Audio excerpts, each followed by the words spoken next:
Hey, welcome back to Working Yard with Will. This is Will. I'm out here in the middle of the Japanese garden, I guess on the back edge of the Japanese garden, taking a look at a few things.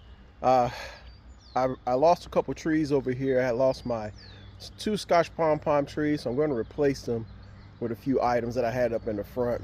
One's going to be a twisted juniper, and the other one's going to be it's kind of like a weeping cedar, if you will. So I'll go ahead and bring the trees up so you guys can check them out. But this is the area that I'm replacing. This is one of the trees here.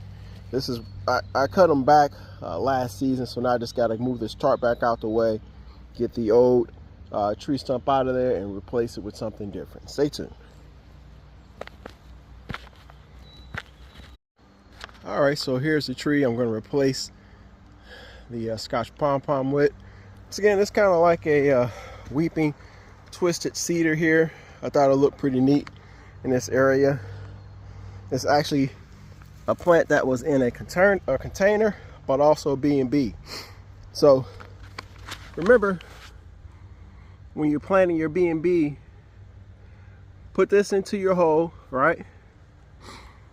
But then don't forget to take off that twine that's around it. That nylon twine is not going to break down, and it could potentially girdle your roots there.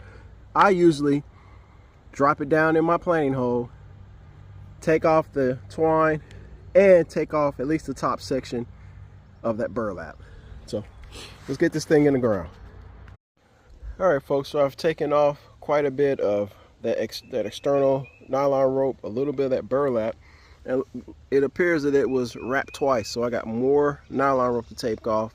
I'm not going to plant it any lower than what it was when it came into the nursery pot.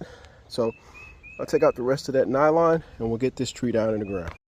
All right, folks, we're just about done with the installation of this weeping cedar we have here. Once again, this is welcome back to Working the Yard with Will. This is Will. Had a Scotch pom-pom tree here in this area before. Kind of looked like that short tree over there in the corner.